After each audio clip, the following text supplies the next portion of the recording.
아이고, 안녕하세요. 반갑습니다. 유승민입니다. 아이고, 반갑습니다. 유승민입니다. 반갑습니다. 안녕하세요. 반갑습니다. 안녕하세요. 반갑습니다. 안녕하세요. 반갑습니다. 안녕하세요. 반갑습니다. 아이고, 앉으세요. 앉으세요. 반갑습니다. 네, 반갑습니다. 네, 반갑습니다. 안녕하세요. 네, 반갑습니다. 아이고, 안녕하세요. 반갑습니다. 네. 아, 이런 공간이 있었구만요. 아.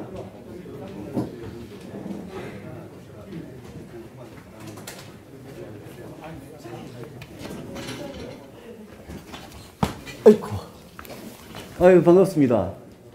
예, 어느 분이 진행을 맡아주시나요? 아, 그래요? 아, 그래요. 우리 그러면 저 소개시켜요. 최원선, 우리 제 캠프의 대변인입니다. 여기 근데 누가 일행 중에 한 분이 진행한다고 듣긴 했습니다만은 없으면 우리 뭐, 예, 자연스럽게 대화하는 건 자리니까. 예, 예. 앉으세요, 앉으세요. 앉으시고. 또 우리 김병우 의원님도 좀 우리 청년들하고 대화하는데 좀 앉으시죠. 아, 거기에. 인사나 좀 드리죠. 그럼 우리 경북 포항, 또 포항 남구 울릉군에, 울릉도 아시죠? 거기가 지역구인 우리 김병우 의원입니다. 예. 네. 울릉도 독도까지 지역구입니다. 맞아. 독도를, 그 중요한 독도를 까먹었어. 예. 아유, 반갑습니다. 그럼 제가 자연스럽게 뭐 간단하게만 인사 좀 드리고, 그 다음에 각자 그러면 소개를 간단하게 해주고 대화를 시작할까요? 어떨까요? 저는 명단은 다 갖고 있습니다. 그럼 뭐 소개 없이도 질문하시거나 하실 때 자기 소개하고 할까요? 그게 빠르겠죠, 아무래도. 아, 오늘 이렇게 이 자리 말이 뒤에 앉으시죠, 좀. 예? 어디 좀 앉으시죠. 예. 예. 오늘 이렇게 휴일인데 다들 계획도 있으실 건데 이리 와주셔서 정말 감사합니다. 제가 그 17대 국회에 있을 때 우리 전주의 최수찬 국회의원님 방금도 이제 같이 오셨는데 최수찬 의원님하고 제가 굉장히 친했습니다. 왜 친했냐면 서로 당은 다르지만 17대 국회의원 둘 다 우리 초선 국회의원이었는데 그때 이제 당은 다르지만 같은 상임위에 있으면서 서로 이렇게 공감하는 것도 굉장히 많았고 또 그 전에 우리 최수찬 의원님은 지금도 카이스트 계시는데 굉장히 우리나라의 정말 저명한 경제학자고 우리 경제 이 걱정도 늘 같이 하고 그리고 교류를 같이 해가지고 오늘 제가 전주에 오는데 특별히 최수찬 의원님한테 전주의 젊은 분들 하고 꼭 대화의 시간을 갖고 싶다 이렇게 요청을 드려서 이렇게 갖게 됐습니다. 이 와주셔서 너무나 감사드리고요. 저는 뭐 어떤 주제든 여러분들하고 이렇게 탄없이 대화를 나누고 우리 전주의 청년들은 전라북도가 지방이 다 어려운데 전라북도도 정말 우리 청년들을 위한 일자리 이런 것 때문에 정말 지방 소멸이란 말이 나올 정도로 굉장히 힘든 상황 아니겠습니까? 그 여러분들의 어려움을 제가 듣고 저도 답을 드리고 1시간이라는 짧은 시간입니다만 가급적 말씀 다 이렇게 하시고 저도 답변을 짧게 할 테니까 그렇게 한 분씩 그래도 말씀을 다 들어봤으면 좋겠습니다. 저는 국민의힘 유승민이고 우리 최원선 대변인 구상찬 전 의원님 이분은 지역구가 서울의 강서구이시고요. 상해 총영사까지 하셨고요. 김병우 의원님 소개시켜드렸고 우리 예, 양진영 변호사님, 이모영 변호사님 두 분 같이 오셨습니다. 예. 그래서 이제 자유롭게 예 대화합시다. 뭐든지 좋으니까. 예. 노트북 켜놓으신 분이 제일 준비가 많이 되신 것 같은데. 예. 궁금한 거나 뭐 드리고 싶은 말씀 편하게 자유롭게 해주시고 예. 자기소개 먼저 해주시고 질문해 주시면 예. 감사하겠습니다. 그럼 제가 먼저 예, 하십시오. 저는 일단 전주교육대학교에 2학년 재학 중인 예. 신영이라고 하고요. 예. 예, 지금부터 드릴 말씀은 좀 제 미래와 직결되는 문제인데 예. 날이 가면 갈수록 초등임용 시험에서 소위 연수생의 수가 많이 부족되고 있습니다. 그래서 신입생들은 아무래도 연수생의 수 때문에 임용 합격이 점차 멀어지고 있는데요. 교대는 합격하기가 다소 어렵고 합격하면 나머지는 끝이라는 말이 옛말이 되었습니다. 그래서 이런 현상에 대해서 우리 대표님 어떻게 생각하시는지 궁금해서 말씀을 드렸습니다. 예, 고맙습니다. 전주교육대학 지금 몇 학년입니까? 2학년. 예, 그 교대에 계시는 분들이나 사범대에 계시는 분들은 정말 걱정이 많이 되실 거예요. 왜냐하면 이게 인구가 줄어드는 추세가 전차 장난이 아니게 빨리 줄어들고 있기 때문에 우리 영유아부터 시작해서 어린이집, 유치원, 초, 중, 고가 앞으로 그 인구 변화라는 것을 진짜 실감할 정도로 느낄 겁니다. 그동안은 뭐 저희들 학교 다닐 때보다는 훨씬 더 이 교실당 학생 수가 줄어들었습니다만은 한 가지 제가 늘 생각하고 있던 게 이런 겁니다. 지금 교대를 나오고도 임용이 안 되니까 옛날하고 많이 사정이 많이 달라졌지 않습니까?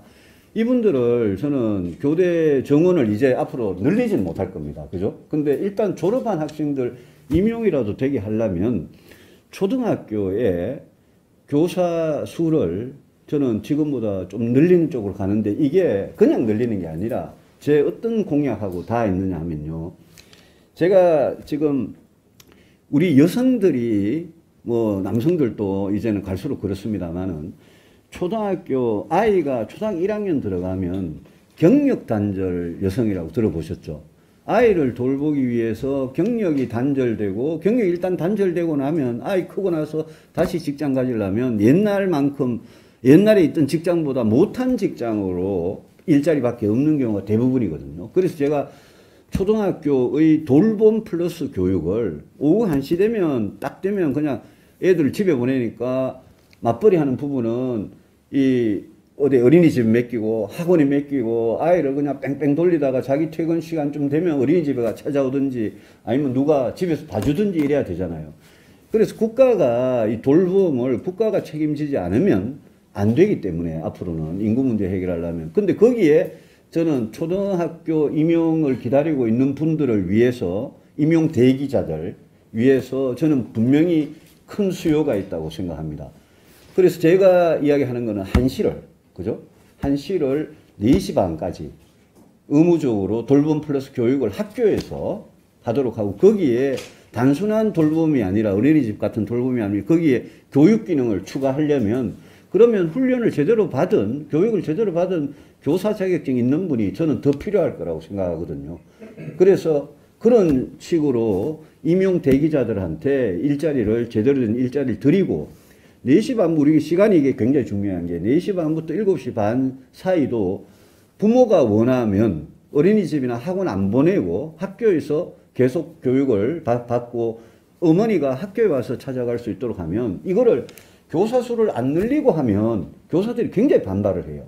그렇지 않겠습니까? 일이 늘어나니까. 또 우리 교사들은 육아휴직이 본인의 아이들 육아휴직이 3년이나 되기 때문에 교사들이 굉장히 많지만 육아휴직을 가버리는 분도 많거든요. 그래서 저는 교사들한테 육아휴직 충분히 본인들이 하도록 하고 그 대신에 학교에서 아이들이 안전하게 교육을 받으면서 돌봄도 받으면서 보내는 시간 늘리면 그러면 저는 그 문제가 상당히 해소될 거라고 생각하고 제가 대통령이 되면 보육 돌봄 정책하고 초등학교 교육하고 이거를 결합하고 초등학교 교사들한테 업무가 늘어나서 이거를 반대하는 그런 일이 없도록 하려고 그럽니다. 예, 예. 예, 고맙습니다. 또 한 번, 예. 또 아무나, 예. 먼저 한분신데도 전주지역 청년들의 이야기를 들어주셔서 감사드리고요. 제가 그런 자리를 마련해 주셔서 대단히 감사드립니다. 고맙습니다. 예, 저는 현재 대학에서 이제 학생들을 가르치고 있습니다. 아. 체육을 전공을 했고요. 예. 예, 그러다 보니까 이제 학교 현장에서의 이제 어려운 부분에 대해서도 예. 저희가 학생들이 얘기했듯이 앞으로 아마 대출 문제, 임용에 대한 문제들이 있다라는 걸 충분히 인지하고 있고, 예.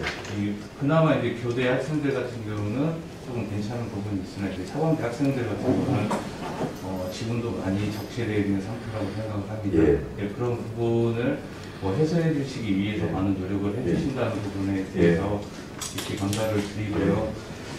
무엇보다도 이제 이러한 문제를 해결하기 위해서는 저출산 문제가 가장 시급하다고 생각합니다. 그런 부분에 있어서 혹시 출산 장려를 위한 정책들을 어느 방안을 갖고 계시는지에 대해서 한번 문의를 드리고 싶습니다. 예. 이 문제가 너무너무 심각해서 어떻게 보면 문재인 정부나 역대 정부도 뭐 그렇게 잘한 것도 없습니다만 문재인 정부 들어와가지고는 이 저출산 문제, 인구 위기 문제에 대해서는 그냥 포기를 지금 해버린 상태입니다. 이게 얼마나 심각한가 하면요. OECD 지금 평균 합계 출산율이 한 1.6명 정도 됩니다. 그러니까, 이 여성이 평생 이제 낳는 자녀의 수가 합계 출산율이거든요. 그게 2.1이 되면 인구가 유지가 되거든요. 2.1이 되면. 중간에 이렇게 뭐 일찍 사망하는 경우도 있고 이러니까 2.1이 돼야지 인구가 유지가 되는데 OECD 평균도 2.1이 안 됩니다. 1.6인데 우리나라는 1970년대만 하더라도 이게 4.0, 5.0이었는데요. 거기서부터 우리나라는 급전직하를 해가지고 비교적 최근에 2000년대 들어가 1.4, 1.2 수준으로 쭉 오다가 최근에 툭툭툭 떨어지고 코로나 위기 되니까 여러분들 결혼하려는 사람도 미루기도 하고 또 더 힘들기도 하고 이러니까 작년에 0.84, 올해는 0.7877 정도 됩니다. 이거는 세계에서 이렇게 인구가 빨리 합계 출산율이 감소한 나라가 없습니다. 세계 조사를 198개국에 해봤는데 198개국 중 우리가 압도적으로 꼴찌입니다. 여러분들이 1인당 GDP가 3만 불이 넘어가니까 우리는 벌써 선진국 다 됐다 이렇게 생각하시는 분들이 있는데 인구가 이렇게 되면요. 경제가 살아날 수가 없습니다. 누가 일을 하고 누가 돈을 벌여서 누가 세금을 내고 그 세금으로 지금 노인 인구는 계속 늘어만 가는데 그 부양을 어떻게 하냐 이거죠. 그래서 이 문제를 해결하지 않으면 대한민국 미래가 없기 때문에 방금 초등학교 또 사범대에는 중고등학교 다 마찬가지거든요. 제가 4년 전에 기호 4번으로 바른정당 후보로 출마했을 때도 그렇고 이번에도 그렇고 저는 이 인구위기 문제 이거를 해결하는 저의 공약을 제 공약 중에 진짜 중요한 공약이다 생각하고 이제 교사 말씀하시는데 공무원하고 교사들은 육아휴직이 그래도 3년 되고요. 그래도 육아휴직 가도 눈치 안 보고 쓸 수 있는데 민간기업은 1년인데 1년도 채 못 쓰고 육아휴직 가면 지난번에 남양유업 사태에서 보듯이 육아휴직 가면 막 눈치 줘가지고 막 쫓아내려고 그러고 그래서 이거는 진짜 사회가 기업도 바뀌어야 되고 정부도 바뀌어야 되고 다 바뀌어야 됩니다. 우리 인식도 바뀌어야 되고요.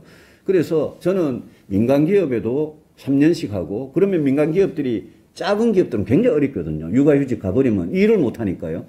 뭐 조그마한 회사에 한 10명 있는데 어떤 여직원 한 사람이 격리, 인사, 총무까지 다 보는 그런 작은 기업에서 그분이 육아휴직 가버리면 사실 실제로 힘들긴 힘들잖아요.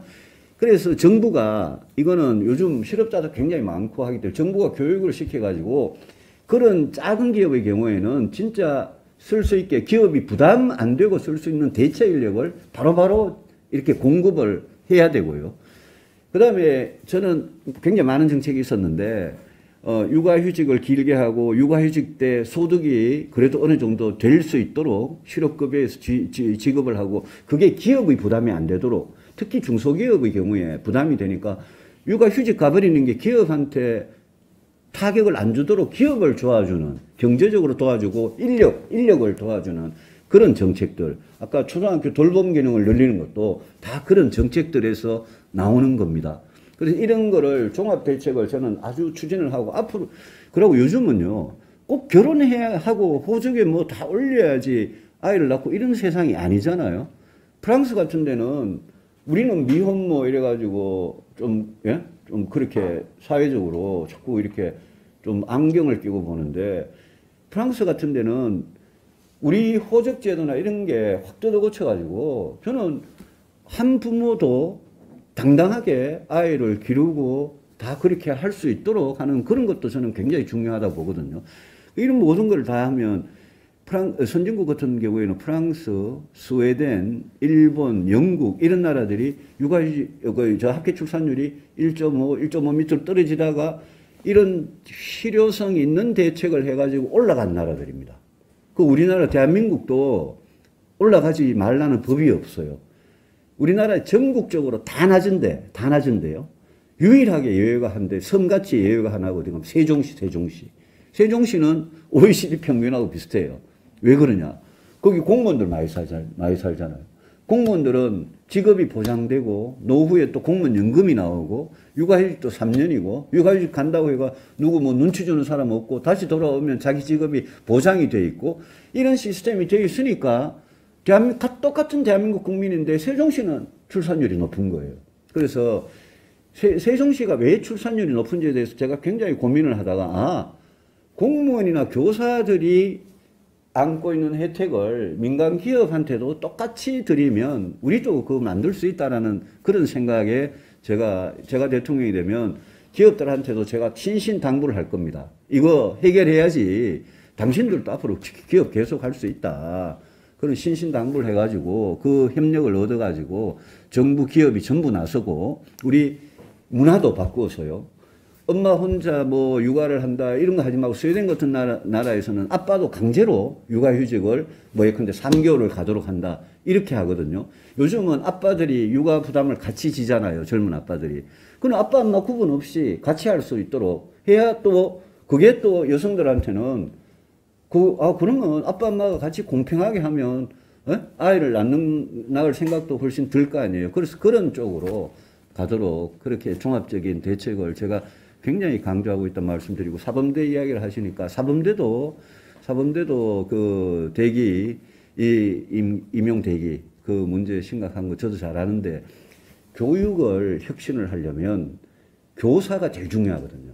그래서 사범대 다닐 때 자기 이제 전공이 뭐라도 저는 공교육의 혁신은 우리가 사교육비 줄이려면 학교 교육이 제대로 돼야 되는데 공교육 혁신은 결국은 제일 중요한 건 교사의 역할이거든요. 그래서 우리 사범대가 앞으로 바뀌는 세상에 학교에서 교육을 좀 잘할 수 있도록 선생님들도 보면 이 사범대에 나온 그 전공만을 고집하기보다는 커리큘럼이 바뀌면 또 다른 것도 가르칠 수 있는 저는 그런 시스템으로 가야 인력 수급이 미스매치가 해소가 될 것 같아요. 그래서 그런 거를 굉장히 좀 앞으로는 플렉서블하게 할 수 있도록. 왜냐하면 앞으로는 AI, 인공지능 있잖아요. 인공지능이다, 빅데이터다, 블록체인이다 이런 거를 이제는 초중고에서 다 가르쳐야 됩니다. 요즘 초등학교 앞에 가면 무슨 코딩 학원 하는 거 있잖아요. 우리 때는 그런 거 없었잖아요. 영어 수학 학원 열심히 가고 뭐 예체능 하고 이런 건 요즘은 코딩 학원이 왜 생겼느냐. 그만큼 부모들이 그거 해야 우리 애가 앞으로 살아갈 수 있다라고 해서 생기는 거잖아요. 그런 거를 코딩 학원을 학교에서 다 가르칠 수 있도록 하려면 저는 사범대 커리큘럼도 바꾸고 그런 쪽으로 과목이 늘어나면 그런 쪽에 선생님들이 좀 많이 가도록 저는 그게 초등학교부터 대학교까지 우리 교육 과정이 많이 바뀌어야 되는 분야라고 생각을 하거든요. 그렇게 해서 좀 더 이 임용 대기 문제도 좀 해소가 될 수 있도록 그렇게 하겠습니다. 예, 질문이 있으시죠? 다양하게 오신 것 같아요, 오늘. 제가. 자기소개라도 한 번씩. 예. 질문하실 때 소개해 주세요. 저는 지금 체육계에 이제 종사하고 있는 30대 이현채라고 합니다. 예. 질문에 앞서서 유승민님 실제로 보니까 굉장히 화면보다 굉장히 젊어 보이시는 것 같아요. 저희는 이제 지금 일단 제일 알고 있는 얘기지만 저희가 이제 전학교에 같이 있는 부분이 예. 일자리 문제가 크다고 생각하는 겁니다. 그렇습니다. 근데 지금 전라북도 인구가 보면 저도 이제 언론 매체에서 많이 보지만 인구수들이 뭐 타 지역이나 수도권으로 많이 빠져나가는 이유가 양질의 여기 일자리가 부족하기 때문에 그렇다고 생각되는데 아까도 말씀하셨다시피 일자리는 출산이랑 많이 연관이 돼 있잖아요. 이유로. 그래서 아까 말씀드렸다시피 세종에서는 뭐 예. 공무원들이 많고 하기 때문에 예. 뭐 이렇게 자리가 잡혀 있지만 전라북도는 좀 양질의 질이 없고 그렇습니다. 일자리가 부족하고 그래서 좀 그런 새만금 부분이 네. 저희 전라북도 사람들 많이 알 거예요. 몇십 년 전부터 맞습니다. 굉장히 이어져 왔는데 네. 그런 부분이 좀 미흡하고 그 부분뿐만 아니라 전주에도 그런 일자리 부분 그리고 이제 국토 그 발전 발전을 위해서 전라북도가 좀 낙후됐다는 의미가 좀 많이 생각이 들거든요. 저희 입장에서는 그런 부분 그 균형 발전에 또 어떤 생각을 갖고 계신지 좀 궁금합니다. 그 서울이나 인천이나 경기도 서울 주변의 위성 도시들 무지 많잖아요. 거기에 우리 인구의 절반 이상이 몰려 있어요. 거기 사시고 거기서 정치하는 정치인들은 지방 문제 이러면 이렇게 와닿지가 않나 봐요. 근데 저는 그 대구가 전라북도도 굉장히 어려운데 대구 같은 경우에 1인당 GRDP가 지금 30년째 꼴찌입니다. 꼴찌인데 제가 대구에서 정치를 4선 국회의원을 하고 대구에서 태어나고 했기 때문에 저는 지방 소멸, 지방 경제의 위기 이런 게 제가 진짜 무슨 소리인지 제가 늘 이렇게 체감을 하는 사람입니다.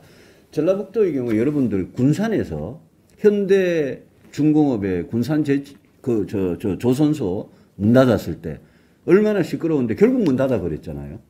제가 오늘 좀 이따 군산에 가려고 그래요. 군산에 가서 한국 GM이 철수한 거기에 명신이라 새로 전기차 만드는 작은 업체가 들어왔는데 한국 GM이 군산에서 고용했던 그 일자리 비하면 택도 없이 작은 업체가 겨우 거기 전기차 업체가 들어와서 저는 진짜 그 업체가 잘 되길 바랍니다만 한국 GM 같은 게 철수를 해버리니까 군산 경제가 거기에 상가다 오피스텔이다 아파트다 식당이다 그냥 몇 년 동안 지금 몰락을 했거든요.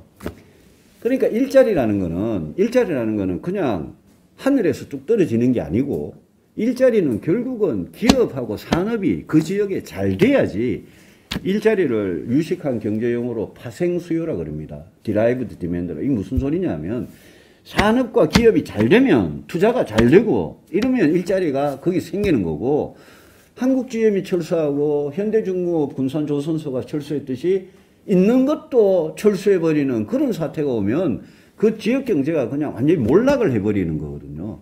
그래서 전라북도에 일자리가 생기려면 전라북도에 산업과 기업이 돼야 되는 겁니다. 새만금 말씀하셨는데 새만금 말씀은 옛날에 제 기억에 노태우 정부 때가 벌써 1988년에 취임하신 분인데 노태우, 김영삼, 김대중 정부 바뀔 때마다 새만금에 뭐 하겠다 와가지고 이제는 저도 아까 이 전라북도 도의회 가가지고 호남 공약을 이렇게 발표를 하고 왔는데 어느 기자분이 새만금 프라부터 시작해가지고 도시를 만들고 그 안에 산업이 들어오도록 하는 실적이 중요한 거다 이제는. 거기에 뭐가 들어서야 공장도 들어서고 기업도 들어서고 아파트 수변 도시도 들어서고 들어서는 걸 우리 눈으로 봐야 거기에 일자리가 생기는 거지. 이제까지 진짜 뭐 무슨 노 액션 토크 온리 비슷하게 예? 그 이제까지 플랜만 계획만 장밋빛 공약만 잔뜩 있고 아무도 그걸 한 사람이 없습니다. 그래서 전라북도가 새만금에 공항도 가지고 거기 새로운 항만도 짓고 도로 만들고 철도 연결하고 그래가지고 거기에 뭔가가 진짜 일자리가 만들어지게 하는 거 그거는 그냥 뭐 지지부진하게 예산 태우고 계획만 해갖고 5년 그냥 지나가 버릴 거거든요. 그래서 전라북도에 무슨 새로운 공약 그러는데 저는 새만금 하나라도 확실하게 실천해내는 그런 정부가 들어서야지 전라북도가 달라질 거라고 생각을 합니다. 새만금이 그렇고 여기에 국민연금관리공단이 와 있지 않습니까? 국민연금이 제가 여러분들을 위해서 연금개혁을 하겠다고 했습니다. 무슨 말씀이냐면 국민연금은 우리나라 최대의 기관투자가입니다. 거기에 엄청난 기금이 지금 쌓여 있습니다. 그걸 가지고 주식도 투자하고 부동산도 투자하고 이런 금융행위를 하고 있어요. 국민연금이. 그러면서 연금 받을 분한테는 돈을 드리고 보험료를 낼 사람한테는 이 징수를 하고 하는 게 국민연금이거든요. 국민연금이 여기 왔다는 것은 대단한 의미가 있습니다. 그런데 2040년 되면 국민연금이 이제 재정적자가 시작이 되고요. 적자가 시작된다는 것은 연금을 낸 사람보다 받아가는 게 더 많은 거죠. 이제 2040년. 그렇게 한 10년 지나다가 2050년 되면 국민연금이 제로에서 마이너스가 됩니다. 쌓아놓은 국민연금 그 1700조, 1800조까지 나중에 쌓이는 그 돈이 다 없어진다는 거예요. 그러면 이제 여러분들이 지금 30살이다. 이러면 여러분들이 연금을 받으려면 이제 앞으로 한 35년 정도 30년 지나야 되는데 30년 지나면 여러분들은 받을 연금이 없어지고 국민연금이라는 회사도 없어지는 거예요. 그래서 제가 연금개혁을 하겠다 그랬는데 연금개혁을 해서 국민연금이라는 것 자체를 튼튼하게 만들어 놓으면 서울의 여의도에 온갖 증권회사 또 을지로에 뭐 서울의 퇴계로에 그 온갖 금융 본사들이 다 있잖아요. 우리나라 제2의 금융도시가 이제 부산이 됩니다. 선물거래 뭐 이런 거를 부산서 하고 기술신용보증기금도 부산에 있는데 여기에 전주에 국민연금을 기반으로 국민연금이 투자를 하고 이러면 여기에 자산운용사 이런 것들이 올 수 있어요. 그러면 국민연금을 기반으로 하는 금융, 그게 뭐 여의도나 또 저 부산에 비하면 작겠지 싶어도요. 국민연금이 이거를 튼튼하게 계속 가져가면 이게 우리나라에서는 뭐 최대의 기관 투자가고 국제적으로도 이만큼 기금이 모이는 그런 기관 투자가가 잘 없습니다. 그럼 국민연금을 기반으로 해서 여기에 어떻게 금융 클러스터를 국민연금이 투자하는 부동산 투자가 될지 뭐 채권이나 주식 투자가 될지 이런 회사들이 오면 여러분들한테 좋은 일자리가 생길 수 있거든요. 그래서 뭐 새로운 거 막 그냥 말이 현란하고 새로운 것보다 다음 정부 5년에 전라북도가 살 길은 전라북도가 기존에 잘하고 있는 농업 같은 거, 이거는 사실은 경북이든 전북이든 농업을 아주 혁신적으로 해서 우리나라 농업이 여러분들 한우 비싸고 우리나라 농작물이 중국보다 훨씬 비싸잖아요. 그만큼 경쟁력이 있다는 거거든요. 우리 소비자들이 신뢰하는 거거든요. 그 농업을 잘하는 거는 그거는 기본이고 농업만 해가지고 왜 어떻게 먹고 살겠습니까? 거기에 국민연금이 온 김에 새만금 개발하는 거, 이거는 저는 다음 대통령은 전라북도에 이거 새로 하겠다 저거 새로 하겠다 하는 것보다 이 제3금융기지 새만금 개발 이거 확실하게 해가지고 여기서 일자리가 이 지역 분들한테 생기도록 하겠다. 이게 이제 중요하고 제가 광주에서 시작해서요. 저 남원, 담양 이렇게 해가지고 경북 쪽으로 이렇게 이 경남 일부 거쳐가지고 경북 함양 해가 대구 쪽으로 가는 게 달빛 내륙철도라는 건데 달빛 내륙철도는 88고속도로를 지금 확장해가지고 대구 광주 간에 88고속도로는 확장이 됐거든요.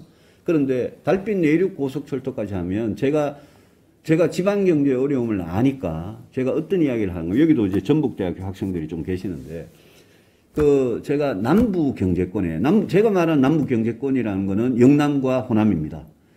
영남 호남을 아우르는 남부경제권에 제가 반도체 신도시를 짓겠다는 게 뭐냐면요.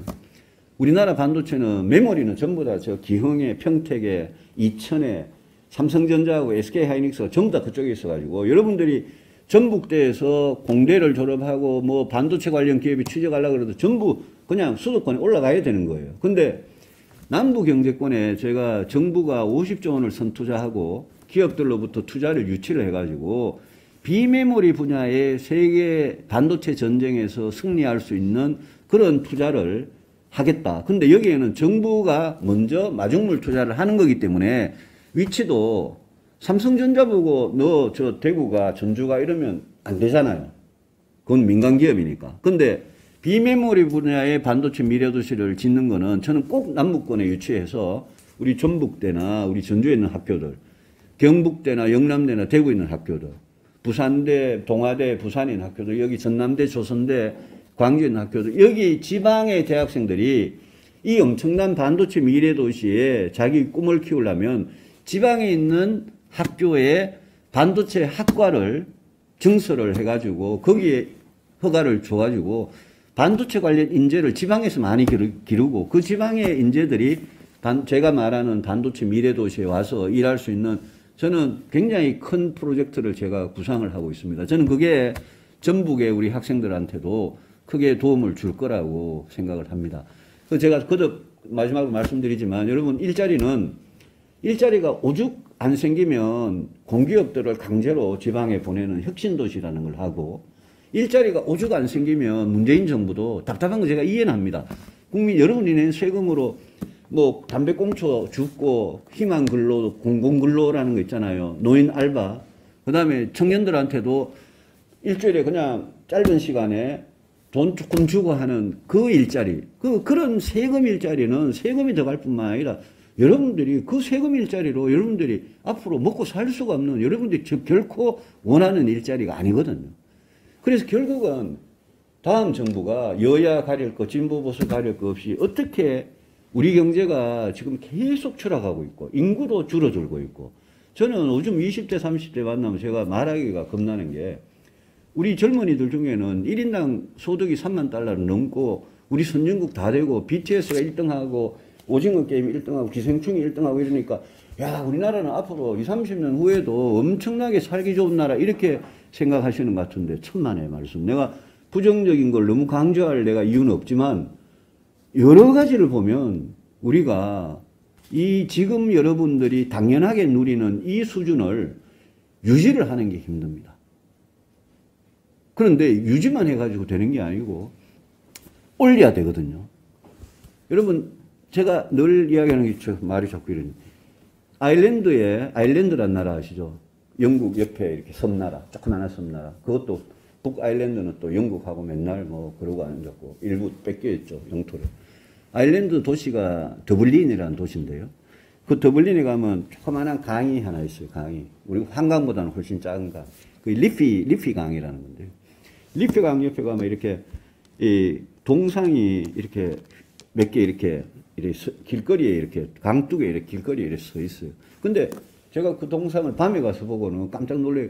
동상이 막 전부 다 막 말라 비틀어져 가지고 이런 사람들의 상이에요. 그게 1845년에 아일랜드에, 그건 아일랜드 주식이 감자였는데 그때는 감자병이 돌아가지고 7년 동안 대기근이라는 게 발생을 합니다. 그 아일랜드 당시 국민들이 숫자가 800만이었는데요. 그중 800만 중에 100만이 굶어 죽어요. 그리고 100만은 굶어가지고 먹을 게 없어가지고 100만이 주로 미국으로 이민을 가버립니다. 1845년에. 미국에 가면 여러분 맥도날드 할 때 MC로 시작하잖아요. 앞에 MAC나 MC 아니면 O자하고 이렇게 오브라이언 뭐 이런 그런 이름들은 전부 아일랜드 출신이에요. 케네디도 아일랜드 출신이고 레이건도 아일랜드 출신이고 아일랜드 출신 무지 많아요. 근데 아일랜드 출신들이 왜 그렇게 많으냐 하면 미국에 지금 한 5천만 정도 된대요. 자기 할머니나 할아버지 아일랜드 출신 인구가 미국의 인구 중에 엄청 많은 거죠. 근데 그때 100만이 굶어 죽고 100만이 미국으로 가버리고 지금 아일랜드 인구가요 500만인데요. 그때 그렇게 굶어 죽던 아일랜드가 정신을 차리고 나라를 제대로, 정치를 제대로 하고 경제를 제대로 이렇게 가지고요. 지금 1인당 국민소득이 1인당 8만 달러 수준입니다. 엄청나게 빨리 성장을 하는 나라. 그 나라에 가면 별거 없어요. 무슨 천연자원도 없고 별거 없어요. 근데 규제 풀고 노동관계도 개혁하고 모든 걸 정치가 해가지고 어지간한 미국의 글로벌 회사들이 본사가 런던이나 파리 안 가고 더블린에 가는 거예요. 그만큼 거기 세금을 내고요. 거기가 아일랜드가 그 맥주 그 뭡니까? 그 흑맥주 유명한 건데. 예? 기네스. 그렇죠. 기네스면은 기네스 공장이 있어요. 옛날 크다하게. 엄청 큰 기네스 공장이 있는 기네스 공장을 맥주를 다 드러내고 그걸 이렇게 다시 해가 거기에 스타트업 아시죠? 창업하는 거. 스타트업의 흙으로 그런 걸 만들어 가지고 하는데 그런 남들보다 한 발, 두 발 앞서가는 그런 혁신에 엄청나게 빠른 거예요. 저는 우리나라가 경제를 다시 살리려면 그런 걸 해가지고 우리도 삼성전자하고 SK하이닉스하고 현대차하고 포스코하고 이런 기업들이 세계적으로 1등 기업이 되는 거는 좋아요. 거기 일자리도 있고. 근데 우리는 30년 전이나 지금이나 1등 삼성, 2등 현대 이게 변하지가 않는 나라예요. 근데 미국 같은 나라는 10년 전, 불과 20년 전하고 비교하면 페이스북, 아마존, 구글, 애플 이런 ICT 분야에 세계적인 기업들이 나오잖아요. 우리 그렇게 안 하면 경제 못 일으키거든요. 그렇게 하려면 여러분 정치가 안 바뀌면 절대 안 됩니다. 정치가 똑바로 잘하면 경제도 살리고 외교 안보도 살리고 해가 우리가 진짜 잘 사는 나라, 강한 나라가 됐지. 정치가 안 되면요. 그거 절대 잘할 수가 없습니다. 여러분들 정치인들 욕 많이 하고 뭐 욕 많이 먹고 국민 신뢰 없는데 저는 정치가 진짜 앞으로 진짜 미래를 보면서 경제를 살리고 잘 돼야지 여러분들 일자리 해결되지. 맨날 5년마다 와가지고 5년 뒤가 되면 청와대에서 나올 때 전부 다 완전 실패한 대통령 돼가지고 나오는 그런 5년들이 30년째 지금 반복되면서 우리나라가 지금 제가 보기에는 굉장히 안 좋은 코스로 지금 가고 있는 겁니다. 또 제가 말이 좀 길었어요. 예, 맞습니다. 네, 전주에 살고 있는 28살 청년입니다. 네. 네, 먼저 전주에 방문해 주셔서 정말 감사드리고 예. 여러 가지 질문을 제가 준비를 했었는데 방금 말씀해 주신 거에 대해서 정말 많은 답을 얻었고 전라북도 문제에 대해서는 제가 전북에서 가장 좋아하는 정치인이신 정운천 의원님과 함께 허브에 준비해 주셨으면 좋겠고 예, 제가 이제 다음 질문을 하나 드리자면은 예. 정말 유승민 후보님께서 경제 스페셜리스트라고 되게 많이 느꼈는데 청년 일자리 문제에 대해서 저는 이제 일자리 문제만큼은 정말 자신이 있다라고 말씀을 하셨었는데 문재인 정권의 많은 정책 실패, 뭐 사실 성공한 게 없지만 많은 정책 실패 중에 하나가 공공주도라고 저는 생각을 하거든요. 맞아요. 그런데 이제 민간주도로 이제 그러면은 이런 밸런스를 맞춰야 되는데 이 밸런스를 맞추기 위해서는 방금 유승민 후보님이 말씀하신 저는 이제 그 중 하나가 조세제도 개편이라고 저는 생각을 하고 있거든요. 정말 기업하기 좋은 환경을 만들기 위해서는 기업의 부담을 좀 줄여줘야 한다고 생각하는데 이러한 문제들이 뭐 인건비를 싸게 해라 뭐 이런 게 아니라 정말 국가 입장에서 기업이 내는 법인세라든지 재산세라든지 이런 거를 감면을 시켜줘야 한다고 저는 생각을 하거든요. 그래야 기업이 사실 전라북도에 기업이 들어올 이유가 없다고 저는 생각해요. 왜 그러냐면은 이미 수도권과 연계를 하기에는 전라북도의 교통 인프라가 너무 좋지 않고 그리고 국민연금도 말씀하셨는데 국민연금에 사실 KTX역이 없기 때문에 되게 교통편으로도 좋지 않고 운용사들이 굳이 우리가 전주까지 와야 돼? 라는 생각이 정말 많이 보이거든요.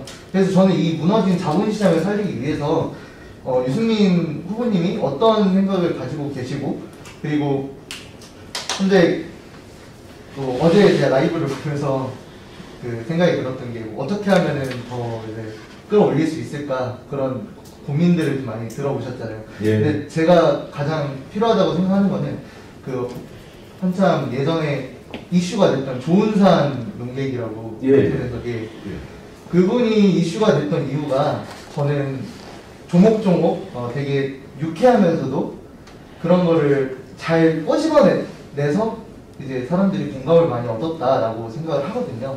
근데 지금 야당 후보들 중에서 그렇게 좀 잘 꼬집어내시는 분이 좀 없는 것 같아요. 제 생각으로는.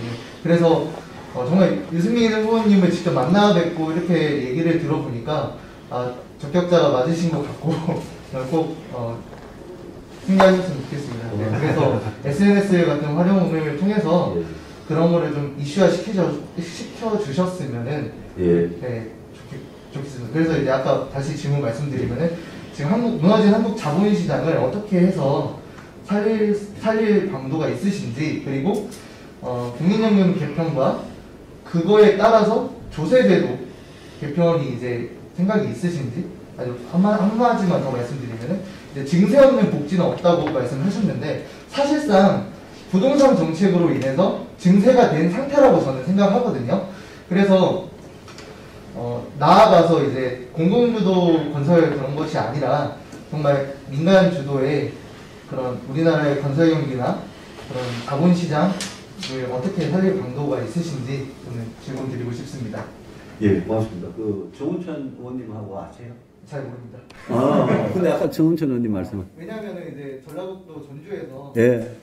야당 국회의원이 저번 19대 총선에 당선이 됐거든요. 전 조글로. 예. 저는 이제 그 장면을 보면서 전주도 변하고 있구나 그런 그렇습니다. 걸 되게 많이 느꼈고 예. 이번에는 20대 총선에 나오시지 않았지만 비례대표로 당선이 되지 않았습니까? 맞습니다. 예. 근데 저는 사실 그런 점에서 예. 야당이 전주에 신경을 그래도 써주고 있구나 라는 생각을 좀 많이 들어서 좀 고마운 마음도 좀 들었습니다. 그래서 전주가 정말 변하려면은 어떤 그런 플랜을 가지고 있는지에 예. 대해서는 뭐 물론 이제 이상민 후보님 말고 예. 다른 분들이 있겠지만은 네.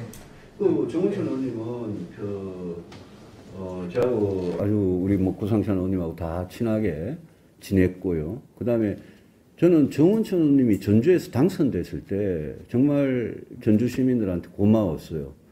왜냐하면 우리가 호남에서는 무조건 뭐 지금 민주당 쪽만 되고 영남에서는 무조건 지금 국민의힘만 되고 저는 그거 좀 벗어났으면 좋겠다는 게 제 소원이었어요. 그래서 제가 대구 출신인데 제가 대구란 내륙도시하고 광주나 전주의라는 이 내륙도시에 오면 제가 늘 똑같은 이야기 하는 게 아니 호남에도 합리적이고 개혁적인 그런 보수 성향의 정치 거기에 공감할 수 있는 분이 계시는 거고 영남에도 건전한 그런 진보 정치에 공감할 수 있는 분이 계시는 거지 어떻게 예? 선거 때마다 되면 자기 평소 생각은 이랬는데 그거와 다르게 선거 때마다 되면 또 이렇게 집단 군중 심리 비슷하게 그렇게 가는 게 저는 우리나라 경치 이 좁은 대한민국 땅에 무슨 예? 호남 영호남을 그리 갈라가지고 그래서 저는 늘 호남에 오면 호남에서도 제가 전주에서 광주에서 사람들이 듣든 안 듣든 마이크 잡고 선거 유세차에 올라가가지고 여러분들이 제 생각이 옳다고 생각하시면 제발 좀 찍어달라. 예, 그렇게 제가 호소를 드립니다. 정은천 의원님은 전라북도 발전을 위해서는 굉장히 노력을 하고 계셨던 분이라고 말씀드리고 세금하고 부동산 두 가지 말씀하셨는데요. 세금은 지금 문재인 정부 들어와서 증세는 거의 안 했는데요. 안 하니까 지금 재정적자가 이렇게 쌓여가지고 국가 부채가 전부 다 여러분들 나중에 이제 갚아야 될 빚으로 다 가버린 겁니다. 세금을 그때 낸다는 거는 그때 국민들이 세금 내가지고 그때 문제를 그때 해결하는 거고요. 정부가 국채를 발행해가지고 국가 채무가 늘어난다는 거는 그거는 지금 당장 세금을 안 걷고 채권을 발행해가지고 나중에 20년, 30년 후에 그걸 갚아야 그때 경제 활동을 할 사람들이 그걸 갚아야 되는 그분들이 여러분들이에요. 그러니까 국가 채무가 많이 발행될수록 젊은 사람들한테 해로운 거죠. 우리가 미국같이 채무를 국채를 아무리 발행해도 끄떡없는 그런 나라가 절대 아니거든요. 그래서 이거는 세금이라는 거는 쓸 만큼 꼭 필요한데 아껴 써야 되지만 쓸 만큼 필요하면 그때 그 시대를 사는 사람들이 자기들이 해결하는 게 그게 원칙적으로 맞는 거고 우리나라 같이 작은 나라 우리 원화가 세계적으로 통용되는 기축동화도 아닌 나라에서 국가 채무가 많아지면 어떻게 되느냐 하면 우리나라 국가 자체의 신용도가 떨어지기 시작하고 국가 자체의 신용도가 떨어지면 우리 97년에 IMF 위기 겪었듯이 외국 자본에서 빌려준 돈을 인출해가고 주식시장에 투자해 놓은 거 인출해가고 이러면 우리는 그냥 모라토리움으로 가서 또 IMF 가가지고 또 달러를 빌려야 이런 불행한 사태에 빠지거든요. 그래서 우리는 늘 재정을 건전하게 해나갈 책무가 있고 다만 법인세나 이런 경우에는 저는 중소기업을 갖고 경영권을 물려줄 때 상속세는 제가 옛날에 재경에 있을 때부터 주장해서 그 제도가 점점 발전해 와가지고 중소기업을 상속세 때문에 내가 아버지가 중소기업 했는데 아들한테 물려준다 이러면 상속세 때문에 내가 이 기업 팔아가지고 뭐 100억짜리인데 세금이 50억이면 팔아가 50억은 세금 내고 50억은 상속받는 이런 식으로 되면 기업 자체가 굉장히 불안해지잖아요. 그래서 그 기업을 계속 영위하는 한은 고용을 계속 유지하는 한은 상속세를 이거를 완전 면제가 아니라 기업을 계속 하는 한은 상속세를 안 내도 되도록 유예를 해주는 그런 거는 굉장히 중요한 거고요. 법인세는 제가 보기에는 수도권에 있는 기업들한테 법인세를 내리는 거는 저는 좀 생각이 좀 달라요. 그분들은 저는 내도 된다고 생각하고 우리나라가 법인세 그거 하나만 높아가지고 기업들이 외국에 나가고 그렇지는 않습니다. 우리나라가 기업들이 외국에 나가는 가장 큰 이유가 첫째는 우리나라 노사관계가 너무 경직적이고요. 두 번째는 임금 때문에 그렇습니다. 그래서 그럼 세금 때문에 진짜 나가느냐? 세금을 가지고 법인세를 내리는 경쟁을 하기는 해요. 근데 우리나라 기업들한테 물어보면 주로 노사관계하고 임금 때문에 나가는 거지 세금 때문에 나간다는 이야기는 제가 좀 덜 들어요. 근데 그래도 지방에 기업을 유치하고 산업을 유치하려면 저는 밖에 나갔던 기업이 돌아오는데 수도권으로 안 가고 예? 만약 전주, 광주에 온다, 대구, 부산에 온다, 이렇게 지방에 온다 이러면 저는 그런 유턴이라 그러거든요. 그런 유턴하는 기업에 대해서는 지방의 경우에 더 세금을 잘해주고, 수도권에 있는 기업이 혹시라도 뭐 그럴 이유가 별로 없지만 지금은 혹시라도 만약 지방에 투자를 하겠다 그러면 세금 우대 정책을 대폭해주고, 그게 저는 국토 균형 발전에 굉장히 중요한 정책이라고 생각을 합니다. 그래서 세금을 가지고 법인세 같은 거는 지방 경제를 살리기 위한 하나의 인센티브나 하나의 수단으로 쓸 수는 있겠다, 이런 말씀을 드리고요. 부동산도 제가 민간 주도라고 내가 늘 이야기하는 이유가요. LH한테 맡겨놓으면 LH가 주택공사하고 토지공사하고 합치면서 전주에 못 오고 이제 진주에 가가지고 그때 전주에서 그때 굉장히 전주 시민들이 많이 실망을 하셨는데, 그 부동산 개발을 지난번 LH 비리도 봤지만 LH 같은 공기업한테 맡겨놓으면 진짜 국민들이 필요한, 요새 1인 가구도 많이 늘어나고 국민들은 이런 위치에 이런 아파트에 살고 싶은데 LH 그 수요를 다 감당을 못해요. 그래서 저는 늘 이거는 부동산은 민간 주도로 공급이 빨리 확대돼야 부동산 시장이 안정될 거다. 또 지난해 통과시킨 임대차 3법은 다시 부활해야 전월세 시장이 안정될 거다. 다만 자기가 월세 낼 돈도 없어서 쪽방촌에 살거나 고시원에 살거나, 예? 정말 어렵게 사시는 분들, 기초생활수급 대상자라서 정부로부터 돈은 생계급여고 뭐 의료급여고 정부로부터 돈은 받지만 그 돈 가지고는 주거비용을 해결할 수가 없는 그런 분들을 위해서는 공공임대가 맞다. 그래서 저는 늘 투트랙으로 생각합니다. 내 집 마련의 꿈을 가지고 열심히 일해가지고 자기 돈 해가 전세, 월세 살다가 전월세 살다가 거기에 돈 보태가지고 대출 받아가지고 자기 집 마련하고 이 사다리를 사람들이 계속 타고 올라갈 수 있도록 해주는 게 하나 있고, 그 형편도 안 되는 국민들도 최소한 인간다운 생활을 하기 위해서는 그거는 공공임대를 정말 인간답게 살 수 있는 공공임대를 진짜 싸게 해주는, 그게 투트랙으로 생각을 하고, 저는 부동산 시장 같은 거를 문재인 정부 들어가지고 너무 막 세금은, 부동산 세금 저는 확실히 내려야 한다고 생각해요. 근데 너무 막 세금도 오르고 공급은 없고 집값은 완전 미쳐가지고, 그러니까 서울 집값이 이 지방까지 다 영향을 미치고, 그것 때문에 젊은이들이 자꾸 위험한 주식, 더 어떻게 보면 더 위험한 가상화폐 이렇게 자꾸 몰아가는, 이거를 빨리 근본적으로 바로잡아줄 필요가 있다고 생각합니다. 또 있으시나요? 한 분만 더. 그래, 벌써 아니 15분 남았잖아요. 예, 말씀하세요. 안녕하십니까. 저는 전북대학교에서 지역혁신센터에서 연구원으로 활동하고 있는 연구원입니다. 네. 그동안 지금 경제 문제가 좀 많이 나왔는데 저는 좀 다른 이슈를 좀 여쭙고 싶습니다. 현재 그 반려동물 문제에 대해서 여쭙고 싶은데, 문재인 정부 때 이제 그 반려동물 정책 얘기가 계속 나왔었고, 하지만 지금 현재까지 뭐 다운화된 거는 없고, 계속 마구잡이로 이제 입양하거나 이제 버리는 문제가 상당히 심각하다고 보고 있는데요.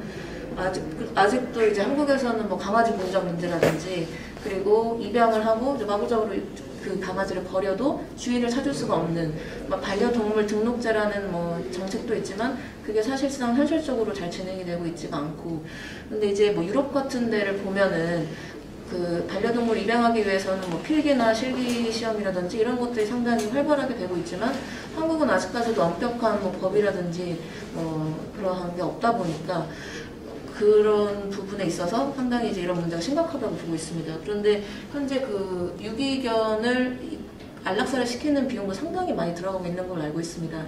이러한 예산을 가지고 차라리 이제 강력한 법을 좀 추진을 한다든지, 그리고 입양을 하기 위해서 그 입양 절차를 까다롭게 한다든지 그러한 절차나 이제 법이 좀 생겼으면 하는데 그런 부분에 대해서 혹시 어떻게 생각하시는지 궁금합니다. 아니 뭐 충분히 공감하고요. 저 자신 어릴 때부터 저 반려견하고 하도 친하게 많이 살고, 또 최근에 저희 아이들이 뭐 1개월도 한 보름 된 애를 데리고 와가지고 집에 그냥 데리고 왔어요. 그래서 키우다가 12년 되고 이제 떠나보내가지고 그다음부터는 걔 때문에 지금은 안 키우고 있습니다만 이 문제는 하여튼 굉장히 이제는 우리 일상이 된 것 같아요. 그죠? 이제는 뭐 반려견, 반려묘 다 우리 이제 일상이 된 것 같고 1인 가구가 또 급증하고 굉장히 외롭고 이러면서 굉장히 일상이 되는데 여기에 입양이나 유기나 입양, 파양, 유기, 학대 이런 문제에 대해서 그 유기견 보호센터나 그런 데 종사하시는 자원봉사자들 이야기를 들어보면 저도 그 실태를 뭐 속속들이 잘은 모르지만 굉장히 그 무책임하고 그 안 좋은 일들이 많이 생기더라고요. 그래서 이 등록제 같은 거는 우리 주민등록제 하듯이 그렇게 철저하게 등록제 하는 게 그렇게 쉽지는 현실적으로 쉽지는 않을 것 같아요. 다만 아까 좋은 말씀 하셨는데 이 선진국의 경우에 입양을 할 때 입양하는 그 부모들 입양하는 부모의 그 자격, 예? 그 다음에 그 기초적인 교육, 그런 걸 시켜가지고 사회적으로 이게 뭐 함부로 유기를 하고 학대를 하는 게 이게 얼마나 안 좋은 건지를 사람들이 좀 이렇게 전반적으로 인식 수준이 높아지고 그렇게 하는 거는 저는 좋은 제도 같아서 적극 검토를 저도 해보겠습니다. 그리고 반려동물 중에 특히 이 강아지 같은 경우에는 이 식용 문제를 아직 이 금지를 확실히 안 하고 있잖아요. 그 문제는 저는 이제는 우리나라가 뭐 걸핏하면 한 번씩 외신에 부끄러운 그런 뉴스로 나고 그러면서 동시에 또 반려동물하고 같이 사는 인구는 뭐 엄청나게 늘어났고 이런 상태인데 그거는 금지하는 법안을 이제는 검토해서 도입할 때가 됐다고 생각하고 비용 문제가 있어요. 여기에. 먹고 살기 힘든데 우리 사료와 한 번씩 병원에 데려가야 되고 특히 먹는 문제야 해결한다 그러지만 병원에 데려가는 그 문제는 저도 키워보니까 무슨 애 심장이 안 좋다, 혈관이 어디 안 좋다, 눈이 또 무슨 사람하고 똑같은 병들이 있잖아요. 근데 건강보험이 안 되니까 그게 조그마한 수술 비용이 무지 비싸더라고요. 그래서 이 부분은 좀 우리 사람한테 건강보험제도 이거는 국가가 책임지고 지금 하는 거잖아요. 근데 반려동물의 경우에 일단은 민간보험이라도 좀 활성화시켜가지고 민간보험료를 내는 사람이 많아지면 보험이라는 게 이제 많은 사람으로부터 돈을 걷어가지고 필요한 사람만 주는 게 보험이잖아요. 그래서 이거는 보험제도 같은 거를 적극 좀 도입해서 부담을 줄여줄 필요 있다. 그렇게 부담을 줄여주면 유기나 이런 부분이 조금 그것 때문에만 줄어드는 건 아니겠지만 줄어들 부분이 있는 것 같아서 그런 식으로 저도 이 반려동물 공약은 굉장히 좀 조심스럽게 지금 작성을 하고 있는 중이라는 말씀을 드립니다. 이거는 많은 분들한테 굉장히 지금 현실적인 그런 문제니까요. 또 말씀하십시오. 네, 말씀드리겠습니다. 안녕하십니까. 저 문화예술 활동을 하고 있는 문화예술가 이정민입니다. 오늘 너무 좋은 말씀 많이 들어서 꼭 여쭈고 싶은 이야기를 여쭈어야겠다. 그냥 넘어갈까 생각을 했는데 여쭈면 좋을 것 같아서 저는 공연예술계에서 지금 한 8년 넘게 무대에 서고 있는데요. 이정민 씨잖아. 네. 사실 코로나 사태가 심각해짐에 따라서 언택트 공연 등 저희가 최소한의 이제 살아갈 방법을 강구하고 있지만 힘든 것이 실정 아니겠습니까? 힘드는 것이 저희에게도 답이고 저희를 이끄는 지자체한테도 사실 아마 큰 희망일 것 같은데 그렇지 않은 상황에서 문화예술계, 특히 공연예술계를 어떻게 바라보시는지 혹시 관련된 정책 공약이나 있으신지에 대해 여쭙고 싶고 그리고 기성극단과 사실 저희 젊은 세대, 젊은 20, 30대 우리 모여있는 극단과의 경쟁에서 저희가 이길 수 없는 사실 이런 상황이 부익부 빈익빈이 좀 심해지고 있다. 좀 이런 물론 평가를 다르게 받고 싶은 생각은 없습니다. 저희가 그들보다 못하다거나 부족하다거나 절대 생각을 하지 않기 때문에 근데 그렇지만 그들은 이 지역사회에서 이미 많은 네트워크를 통해서 저희보다 사실 더 좋은 접촉 환경, 스키즈 환경을 가지고 있고 그런 환경에서 물론 제가 눈으로 보지 않은 상황을 그렇다고 할 수는 없겠지만 어느 정도 커넥션은 또 있을 수 있다라고 또 생각을 좀 하기도 하고요.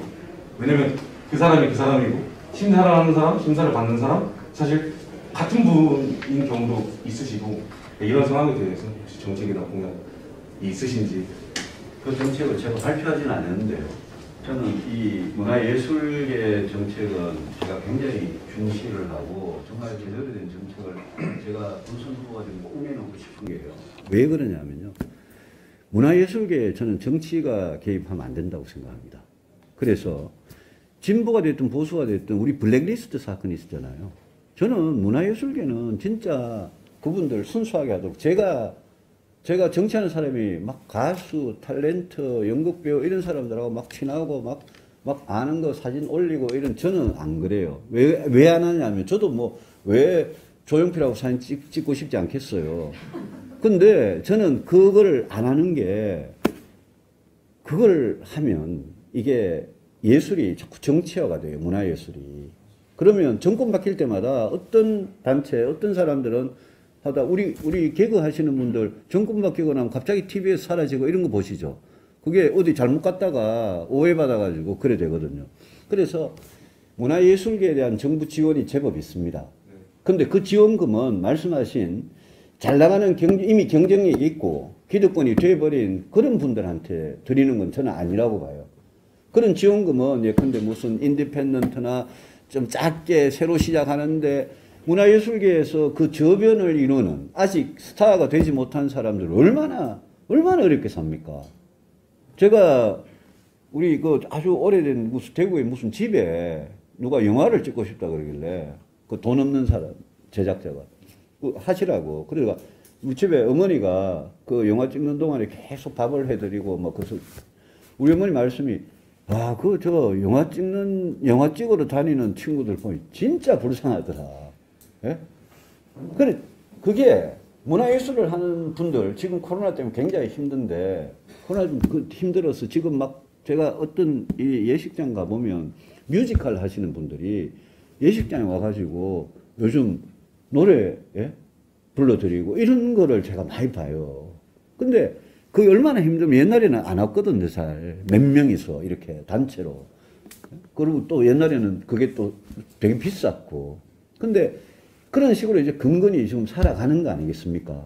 그러면서도, 예? 그 불평도 어디 제대로 할 때도 없고. 근데 대통령 아들이라는 사람은 뭐, 예? 엄청나게 그냥 지원을 뭐 얼마나 예술적으로 뛰어난지 몰라도. 그래서 그 부분을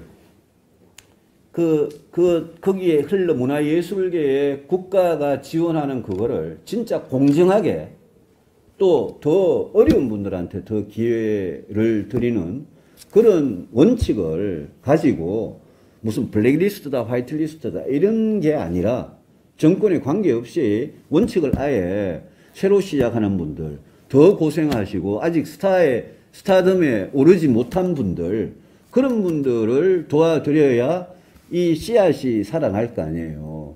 그래서 같은 예산을 쓰더라도 그렇게 하고 싶고 영화든 연극이든 예? 무슨 전시든 기획공연이든 보면 대형사 이런 사람들이 정치권이나 정부 사람들하고 뭐가 이게 딱 돼가지고 온갖 예산이고 이런 거는 뭐 그 큰데 다 흘러가 버리고 이러면 도대체 작은 사람들은 어떻게 살 거예요. 그래서 그 부분은 제가 이거는 공정의 문제일 뿐만 아니라 작은 데서 시작해가지고 세계적인 그런 예? 그걸 할 수 있도록 만들어주는 게 그분들이 꿈인데 그거는 분명히 저는 정책을 탈정치화하면서 정책을 진짜 작게 어렵게 하시는 분들한테 실질적으로 지원이 가도록 하고 코로나 시대는 제가 아까 뭐 예를 들었지만 코로나 시대는 진짜 더 어려워서 제가 이 재난지원금이고 무슨 손실보상금이고 여기에 문화예술의 옷에 이것 쪽에 진짜 자기 적성을 가지고 여기에 이렇게 도전하는 젊은이들이 얼마나 많습니까? 요즘 우리 때하고는 비교가 안 될 정도로 많거든요.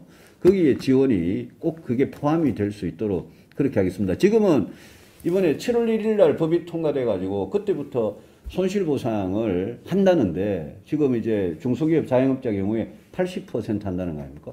아니 전 국민은 재난지원금 100% 주면서 전 국민 중에 공무원이고 대기업 회사원이고 은행원이고 그 돈 없이도 살 사람 많은데 왜 그거는 100% 주면서 진짜 어려운 사람한테는 그 돈을 안 줘가지고 마포에서 여수에서 평택에서 저 소상공인들이 극단적인 선택을 하고 유서 남기고 이러잖아요 지금. 그래서 제가 대통령이 되면 저는 우리 헌법에 정부가 코로나 같은 것 때문에 영업 제한하고 인원 제한하고 이러면 거기서 발생하는 손실은 충분히 정당하게 보상하도록 우리 헌법에 그렇게 돼 있어요. 헌법 23조에. 그리고 그거는 저는 원칙을 꼭 지키려고 그럽니다. 제가.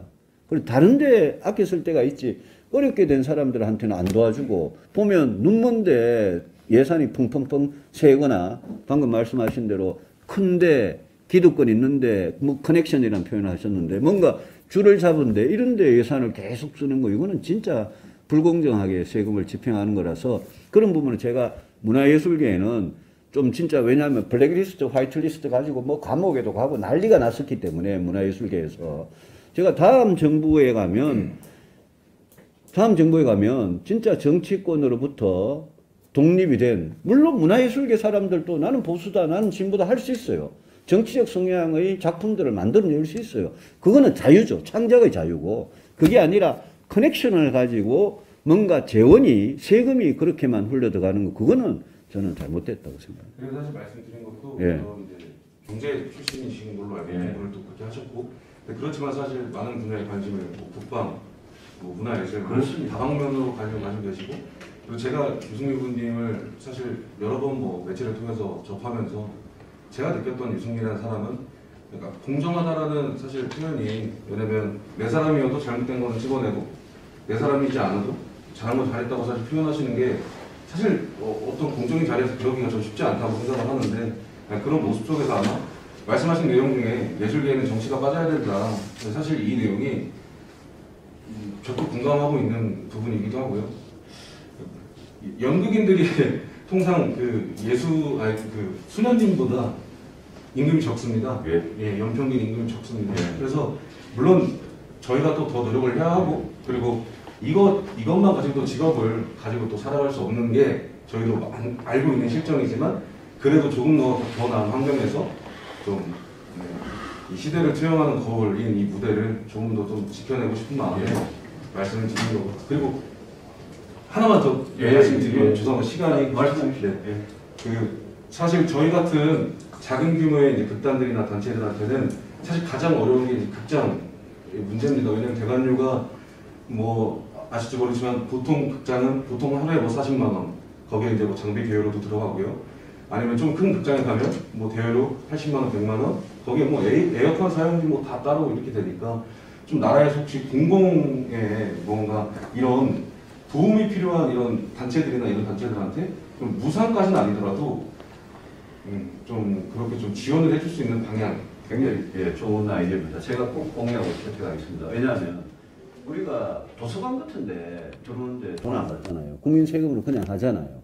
그래서 저는 극단 같은 거를 작은 극단이 진짜 우리도 장소 같은 거 빌려보면 오늘 이 장소도 정말 도와줘서 이렇게 좋은 장소에 와서 하는데 빌려보면 꼭 돈을 받잖아요. 그럼 작은 극단은 그거 할 그것도 없단 말입니다. 여유도. 그래서 이런 거야말로 국민들의 문화 접근성을 높이고 또 새로 그렇게 도전하시는 분들한테는 뭐 저는 거의 뭐 무료로 할 가치가 오히려 있는 거다. 이런 거는 지역별로 도서관 짓는데 온갖 국회의원들이 자기 지역구에 도서관 지으려고 그냥 예산 따오고 난리를 치는데 도서관하고 저는 똑같은 개념으로 공연 장소 같은 걸 만들어서 젊은 예술인들이 무료로 그런데 도전하고 그런 시민들이 와서 또 이렇게 싸게 바로 이렇게 소비자하고 공급자가 바로 이렇게 접촉을 대면을 할 수 있는 그런 거는 제가 꼭 공약에 넣도록 하겠습니다. 저는 좋은 공약은 누가 이야기를 해서 호응을 받게 되면 그러면 다른 후보들한테도 이렇게 전파력이 있어요.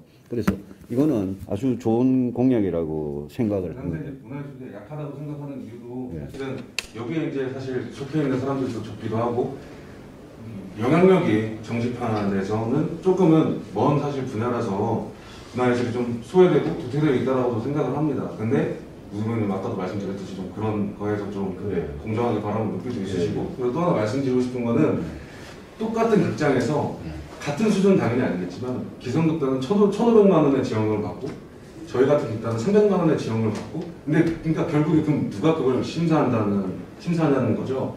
심사위원 보면은 다 이 지역의 어른들이세요.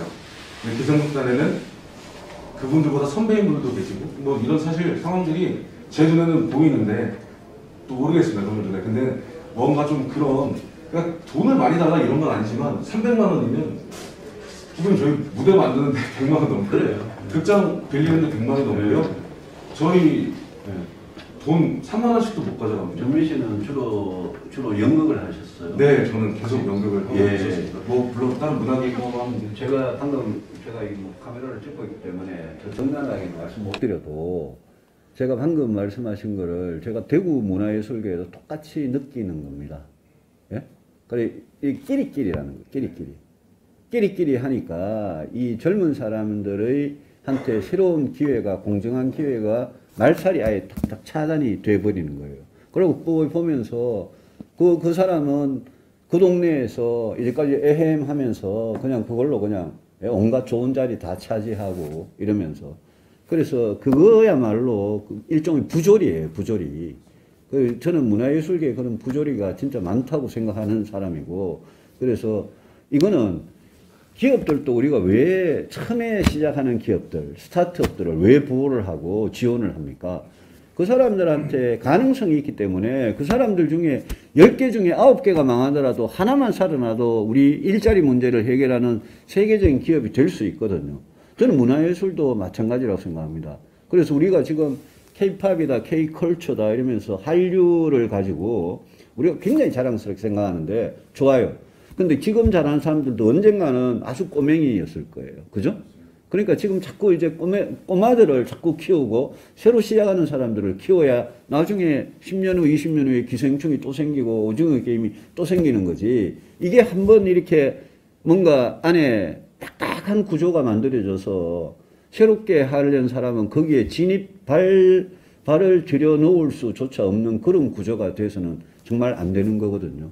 그래서 우리 이정민 씨 말씀해 주신 진심이 제가 많이 느껴지고, 예, 문화예술 쪽에서는 이게 결코 작은 분야가 아니라고 생각합니다. 우리가 앞으로, 예, 무슨 한류 가지고, K-팝 무슨 이런 거 가지고, 우리 먹고 살자고 하는 마당에, 이거는 결코 작은 이야기가 아니죠. 여러분들이, 그러니까 경쟁은 하세요. 경쟁을 피할 수는 없잖아요. 공정한 경쟁은 하시되, 실력으로 승부는 하시되, 진짜 공정한 경쟁의 출발선이 이렇게 같아지도록 이 운동장이 평평해지도록 만들어 드리는 거는 그거는 저는 정부 책임이라고 생각하고 이거는 특히 지방 정부도 저는 조금 정신 차려야 되는 부분이 많은 것 같아요. 잘 파악해서 여러분들 말을 많이 들어서 제가 좋은 문화예술 공약을 만들도록 할게요. 네, 통과하신다면 기억해 주시면 고맙습니다. 예. 예. 다 들어볼래? 하세요. 마지막 합시다. 시간이 늦었는데 저는 질문 드리는 게 아니라 예. 이 문제에 대해서 다음 라이브나 다음 좌담회 때 꼭 말씀해 주셨으면 하는 제안 하나. 예. 아까 이제 노사 문제 그런 거 말씀을 저는 일부러 말을 안 했는데 예. 방송 중에 가서 솔직하게 말씀해 주셔서 정말 이제 감사드리고 이제 주식 시장에 대해서 이제 말씀을 드리고 싶은데 주식시장. 예. 한국의 주식 시장이 사실 정말 기형적이잖아요. 예. 그래서 이런 기형적인 문제에 대해서는 기업이 배당을 지급하지 않는 그런 것들이 이제 쌓이다 보니까 정말 2023년에 금융투자소득세가 이제 시행되지 않습니까? 저는 이거에 대해서 좀 되게 좋지 않은 시선으로 보고 있는데 지금 꼭 답변 안 해주셔도 되고 다음에 2023년에 시행되는 금융투자소득세에 대해서 입장 한번 말씀해 주셨으면 좋겠고 그리고 이 기업의 배당 문제에 대해서 배당이 잘 됐을 때 사실은 자본시장이 건전하게 돌아가게 되는 거잖아요. 근데 이게 기업만의 문제가 아니라 사실은 국가와 기업이 서로 원만하게 합의돼야 되는 결과라고 저는 생각합니다. 그래서 이 자본시장 활성이 됐을 때 저는 결국 이게 아까 말씀드린 공연문화예술이라든지 저출산 문제라든지 전반적인 그런 문제가 다 해결될 수 있다고 생각하기 때문에 지금은 너무 늦어서 제가 답변은 제가 요청드리지 않고 다음에 꼭 이런 예. 거에 정리를 해서 예. 좀 상세하게 예. 입장을 말씀해 주셨으면 예, 좋겠습니다. 예. 이 문제도 제가 빼지 않고 이야기를 할게요. 제가 가상화폐에 당장 세금 매기는 거는 반대를 했습니다.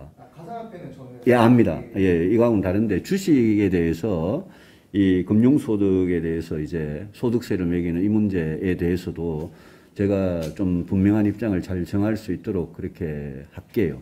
그리고 공매도 금지에 대해서도 우리 홍준표 후보님은 굉장히 화끈하게 그냥 전면 금지한다 이랬는데 저는 전면 금지할 수가 없다 현실적으로. 그렇지만 개인과 기관 투자자 사이에 불공정한 문제 거기에서 개인이 피해를 받는 그 문제를 최대한 보호하고 또 불법은 엄단하는 그런 제도로 우리도 갈 수밖에 없다. 이 말씀을 좀 드리고 배당은 원래 이제 주식시장에서 배당이 제대로 나가야지 주가가 안 오르더라도 소득이 이제 생기는 거잖아요. 근데 우리나라는 주가에서 차익을 보는 쪽으로 기관이든 개인이든 그쪽에 이제 이렇게 옛날에 관심이 집중돼 가지고 옛날에는 사실 주식 사면 배당이 있다라는 것도 사실 사람들이 잘 모르고 배당에 신경도 안 썼는데 갈수록 배당은 더 중요해질 겁니다. 그리고 주가의 움직임과 무관하게